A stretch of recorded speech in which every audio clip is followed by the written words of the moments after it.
Hi, so today I'm going to talk about the Medici family.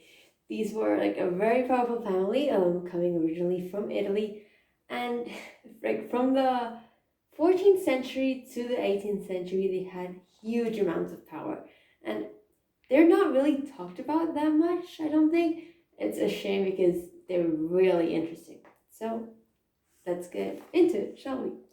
Well, like I said, these were an Italian bourgeois family that ruled Florence and later on Tuscany from 1434 to 1737. Although there were like a few years that they lost a bit of power from 1494 to 1512 and from 1527 to 1530.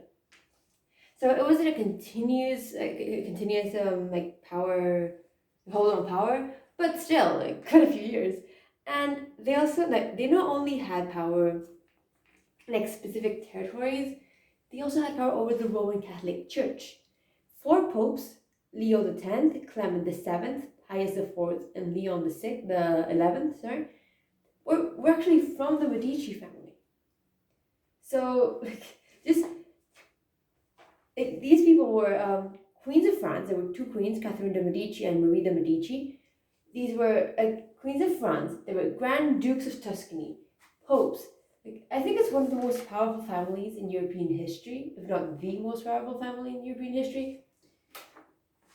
They weren't limited to their country. Say the Habsburgs. They had a huge amount of power, but they were in a limited area. The Medicis, they just had a huge power for 400 years. Or 300 and something. Yeah, 300 years. And there were popes. Not only one, but four popes. Monarchs, Grand Dukes. Huge. And no one really talks about them. I don't really understand why. Well, there are kind of three lines of the Medici family, like three periods. So it's the line of this is all in Italian.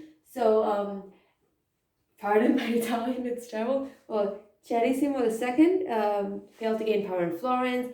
He was more in the late 14th century. In the 15th century came Cosimo the Elder, who set up this hereditary principle in Florence, but without legal rights. So they were subject to possible overthrow, but ended up being setting up a huge genealogical tree and setting up the basis of power in Europe. There were a large amount of dukes outside Florence, a queen of France, and a duke of Florence. So quite an achievement. In the 16th century, there was another line, which were the Grand Dukes of Tuscany, and these said, "Hey, we are not going to go into more republican notions like some of our ancestors have done. No, we're going to impose tyranny." And those are the three lines of the Medici family.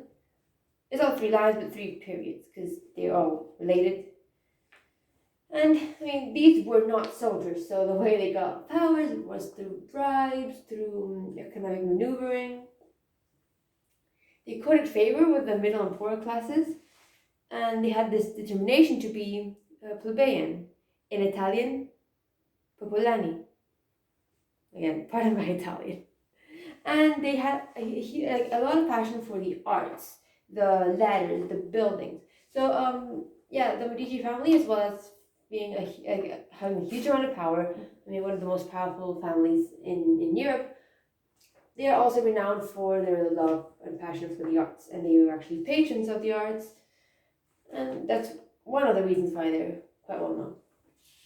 So let's start with one of the three lines. The first one, the line of Carissimo II. Okay, let's start. Well, by this point, they were just a Tuscan peasant family. Not that much power. They were just peasants, and they were from this small village called Cafaggiolo, like north of Florence. Not too north, but slightly north of Florence. In the 12th century, there was this boom of opportunities for commerce. And the Medicis, they saw this opportunity and said, hey, why don't we move to Florence and try to make something for ourselves, try to gain a bit of power, a bit of money, so we can live comfortably. By the 12th century, I don't think they knew what the Medici family would become. This just shows that you could start from nothing, and possibly not you, but your family could become one of the most notable ones in history. So they by the next century, the 13th century, they were very wealthy. Only second rank in Florence after the leading families. So there's just the families who had always been at the top of the economy, at the top of society, and then the Medici, who were Tuscan peasants originally. Well, in 1340, so early 14th century, an economic depression hit Europe. And it was around the time of the Black Death, I think, and powerful houses went into bankruptcy. They lost a lot of money, but the Medicis somehow managed to escape this. So, well, powerful families collapsed. They said, hey, look at us, we're part of the elite now. We're part of the elites, and yeah, you're gonna notice us, and we're the Medici, so hey us. They were able to control the government, and with the works of the descendants of Chiarissimo II, who was the grandson of the first known Medici. The Medici family can be traced back to the 12th century, but Chiarissimo II was the grandson of the first known, fully established Medici, and his descendants made a 50-year period in which a series of misfortunes occurred for the family from 1343 to 1393. So, Chiarissimo had a grandson. His grandson, Chiarissimo's grandson, called Salvestro, he made an alliance with the Popolo Minuto, or the common people, and was actually elected Gonfalonier, the head of the Signora, the Council of Government, in 1378. So, I mean, here comes I just find it really interesting how a family of Tuscan, I know I've said this, but Tuscan peasants became head of the government. Head of the government, the Council of Government. And this guy was so powerful, he obviously had rivals, and said, hey, let's start an insurrection.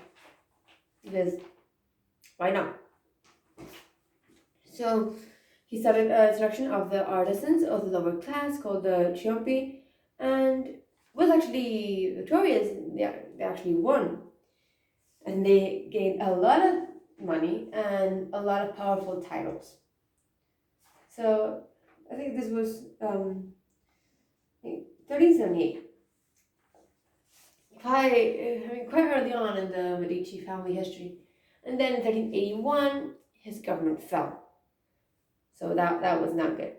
And he had to go into exile.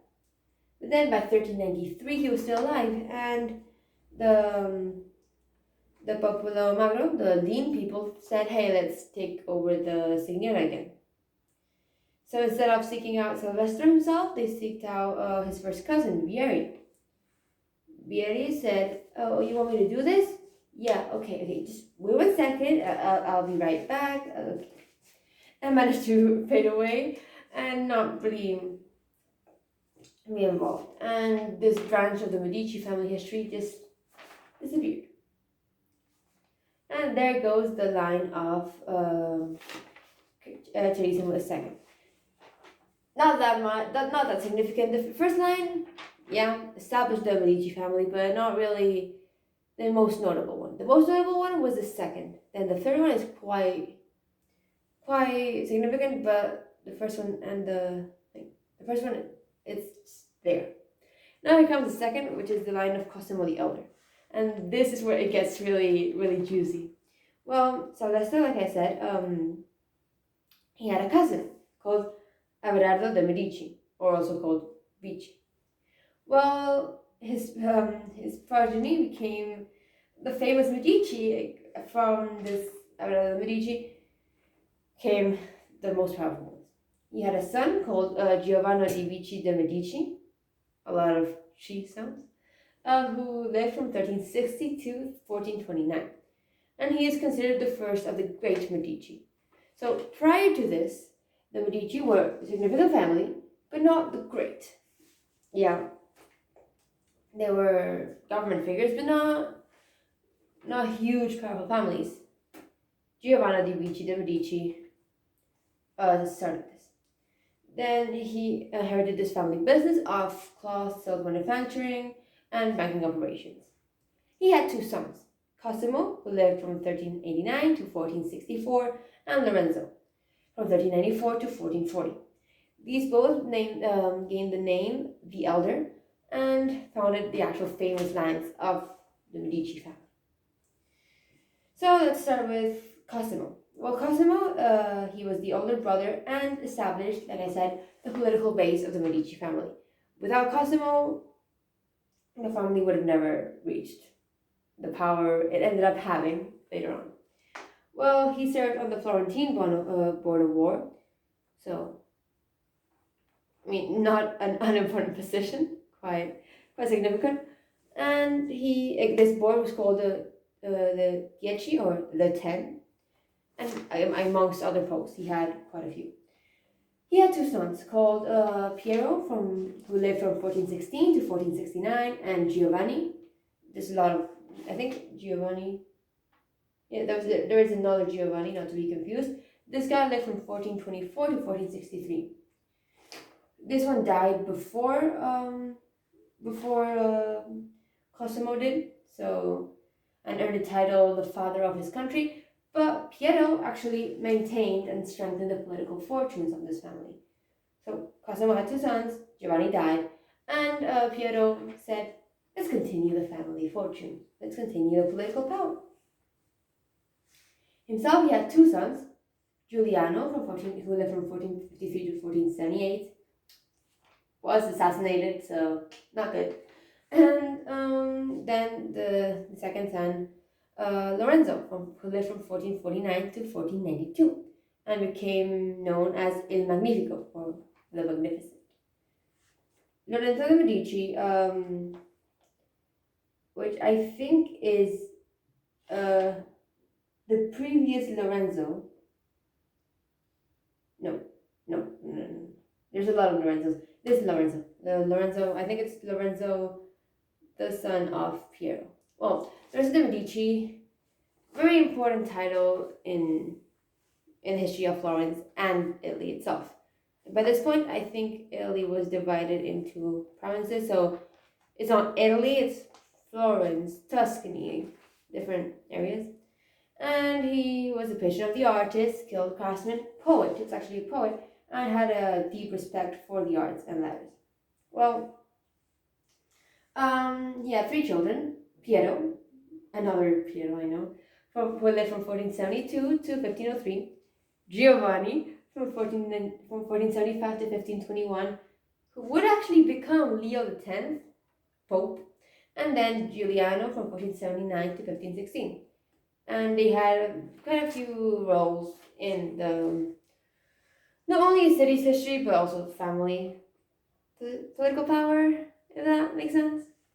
Well, Piero said, hey, I'm not gonna listen to the people of Florence because I'm gonna ally with the French.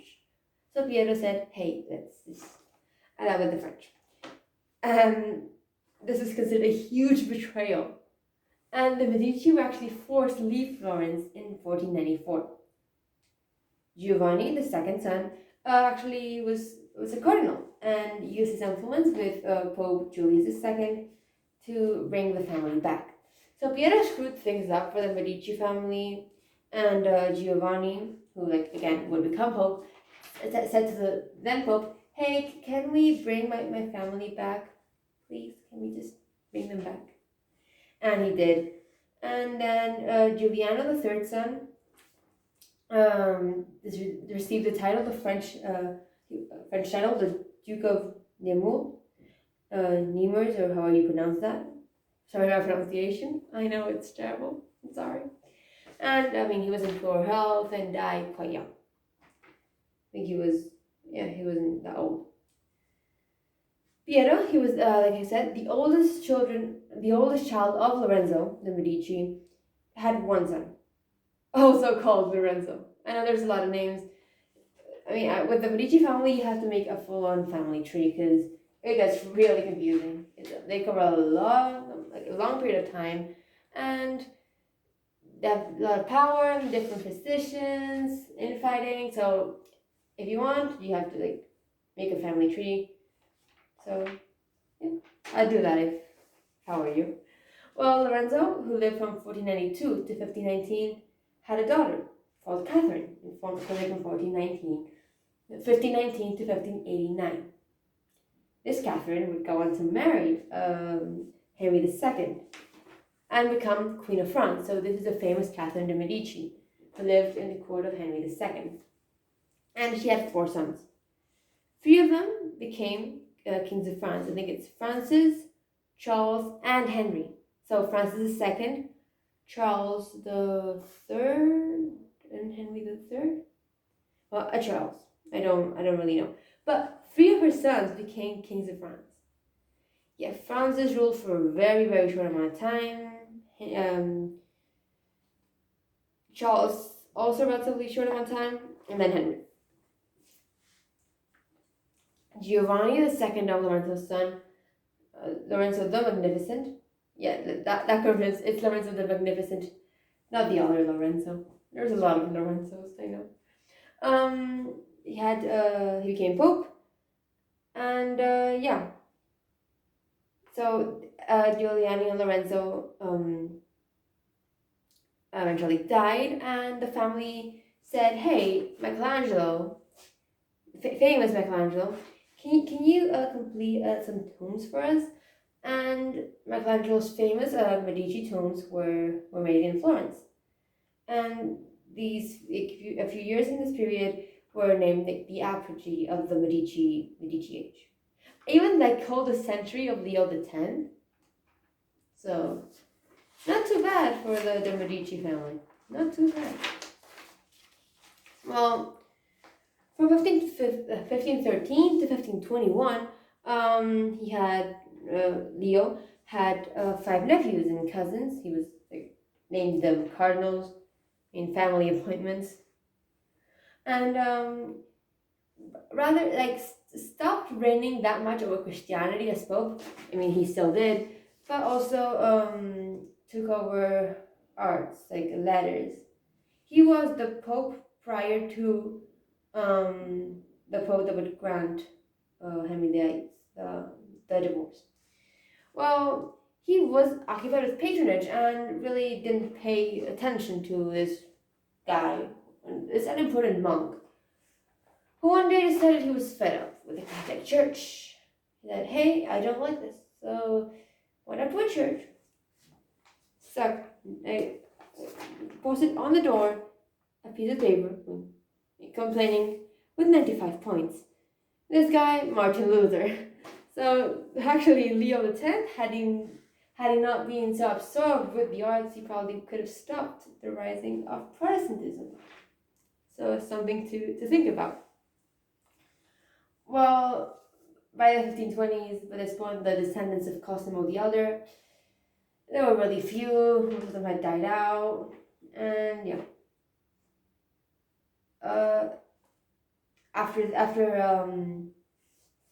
After Leo came Pope Clement VII, again, Medici. He was a nephew of Lorenzo the Magnificent, and the Pope that, I think he's the Pope. Yeah, he's definitely the Pope that granted Henry VIII the divorce. So, he was a Medici. So, just leaving that out there. A Medici granted Henry VIII the divorce. By the way, I don't think I've mentioned this, but Catherine de' Medici helped marry King of Scots, a court. So, and American Scots was a huge problem for Elizabeth. So you just see how, I mean, European history is very intertwined. Anyway, Pope Clement the Seventh, nephew of Lorenzo, installed this guy, Alessandro, who lived from 1511 to 1537, as a hereditary Duke of Florence. Apparently, he was his illegitimate son, but yeah, it's not really been confirmed. And then in 1532, Clement the Seventh just abolished the city's old constitution. So like, that's done with. Alessandro, he was cruel and authoritarian and ruled for 5 years. I mentioned he died in 37, but it was because he was assassinated. He wasn't popular at all. He had quite a few enemies. I mean, with the abolishment of the city's constitution, he put in a reign of tyranny and horrible, brutal policies. And 5 years later, he was dead. And that ends the line of Cosimo the Elder. Then comes the line of the Grand Dukes of Tuscany. I mean, you may think that with the death of Alessandro, the family's power in Florence would terminate the Medici line there. Actually, no, there were this younger. Remember how I mentioned Lorenzo? I got confused before. Lorenzo, the brother of Cosimo the Elder. His descendants brought about a new branch of the Medici family. Cosimo de' Medici, who lived from 1519 to 1574, was the great-great-grandson of Lorenzo and became Duke of Florence and then Grand Duke of Tuscany in 1569, reigning as Cosimo I. He established his first new dynasty who perpetuated the family's love for the arts and the sciences. Like the Medicis loved the arts. They were huge fans of it. And they weren't hurting anyone with that. They did hurt a lot of people with their political ambitions, but with the arts and sciences, they were all good there. His descendants would go on to rule over Tuscany and Florence as Grand Dukes well into the 1700s. So, not too bad for the Medicis. Not too bad. So, I'm gonna get into this final line of the Medici family. I mean, sometimes it's called the Medici, but that goes with the name. So, Catherine de' Medici, Lorenzo de' Medici. Like, it's called the Medici family, but if you accompany with the name, it's blah blah blah, de' Medici. It's like of, say, I don't know, Henry VIII of England. The means of. Anyway, not important. Francis, who lived from 1541 to 1587, was the son of Cosimo I. He was a suspicious despot, a tax master, basically ruining the nation's economy, as well as being a patron of the arts and the sciences. They really loved the arts and sciences. Like, way too much. Should have focused on other things. Well, there was this guy who was favored by Francis, called, he was a goldsmith, Benvenuto Cellini, and he had a huge interest in science, especially chemistry, and established the Florentian pottery factory, porcelain factory. His daughter became Queen of France as the wife of Henry IV, second Queen of France, second and last Queen of France, coming from the Medici family. She was named Marie, and known as Marie de' Medici. So you have Catherine de' Medici, and then Marie de' Medici as Queens of France. Not bad for a family of Tuscan peasants. Then his younger brother of Francis, Ferdinand I, who lived from 1549 to 1609, was a cardinal, and he became a Grand Duke of Tuscany, and had a lot of tact and experience. It was actually really great, bringing Tuscany a new period of prosperity, stability, and founded the Villa Medici at Rome. He was quite good. He obviously purchased a ton of art prizes, including the Neo group, and retained the cardinal's purple, like the robes they wore, until he got married. He got married and he had to give that up because the Catholic Church did not support clerical marriage. Which, I mean, the Medicis remained Catholic. I mean, they were obviously Roman Catholic popes, so they remained Catholic, didn't turn to Protestantism. So yeah, then the older son of Ferdinand, like I said, was Cosimo II. Again, another Cosimo. He lived from 1590 to 1621, and it was a good period in Tuscany. I mean, it was at peace. There was a lot of good harvests, so should be good, right? So Tuscany was rich, and it was all good. The Medici family would go on to prosper and continue ruling year for eternity. No, it was a period of general decay in Tuscan economy, with with the fault of other grand dukes, as well as bad harvests and many other factors. For example, the oldest son of Cosimo II, called Ferdinand II, who lived from 1610 to 1670, was followed by his only living son, Cosimo III, who lived from 1642 to 1723. Quite a long lifetime, if you ask me. Was followed by his only son, Gian Gaston, from 1671 to 1737, who died without issue. And this period, I mean, the power of the Medici family gradually decreased. Europe's position, especially Italy, also decreased with bad harvest, bad economy. It wasn't like a chaos. It wasn't a huge crisis, but still. And when Gian Gaston died, the European power in 1738 transferred to the Grand Duchy. The Grand Duchy was transferred to the Duke of Lorraine, related to the Austrian imperial house. So it would go to the Austrians, and that's that. And that is the end of the Medici power. So this is a quick ending to this. The older the older Medici line was more Republican in the sense that it had a bit Republican ambitions in Florence, not that bad. Younger one was more authoritarian and tried to remove the constitutional forms and move away from a democratic government. And by no means Italy by this point was a democratic government as we know today, but it was kind of moving in that direction, and the younger Medici said, no, we are going to install an authoritarian rule. I mean, yeah, during this period, Florence did become quite stable, and it was a center of art, science, scholarship. Florence really thrived during this period, really. And the descendants of Cosimo I did go into the powerful royal house of Europe. And Queens of France, you can't get any better than that. I think the Medicis would have wanted to establish every house in Europe as a Medici, but that would not have turned out well. But still, two Queens of France, that's not something that can be ignored.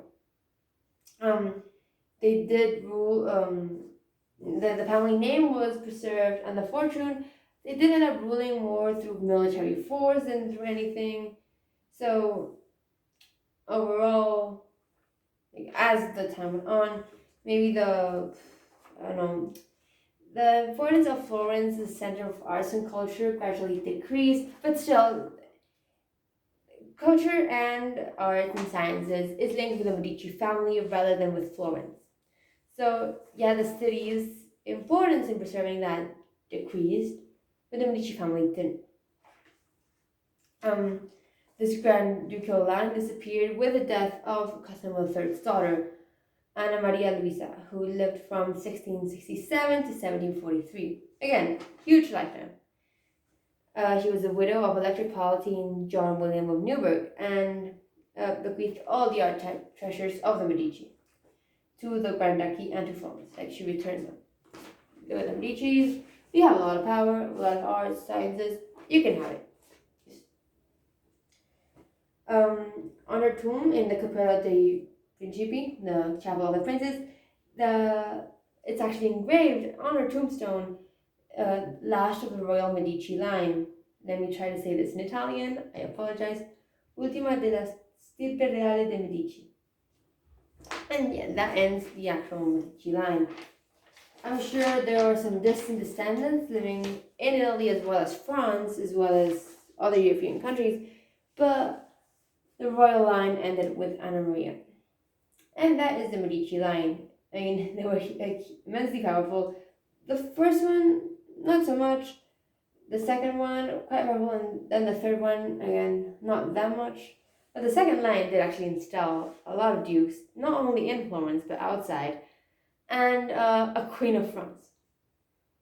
I mean, the Medici family was also known to be quite brutal, manipulative. But keep in mind, these were just in the 12th century Tuscan peasants. Quite a glow up. And they loved the arts and the sciences way too much, if you ask me.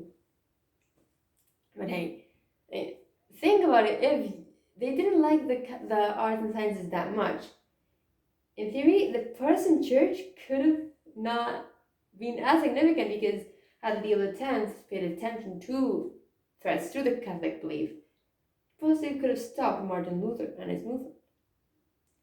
And another Medici was the guy who actually granted Henry VIII the divorce and founded, indirectly, the Church of England. So that is that. So yeah, that is it. I don't have that much else to say. And if you want, I'd love to do like a whole family tree of the Medici family. So many people, so much power, and yeah. So yeah, thank you for watching. Bye.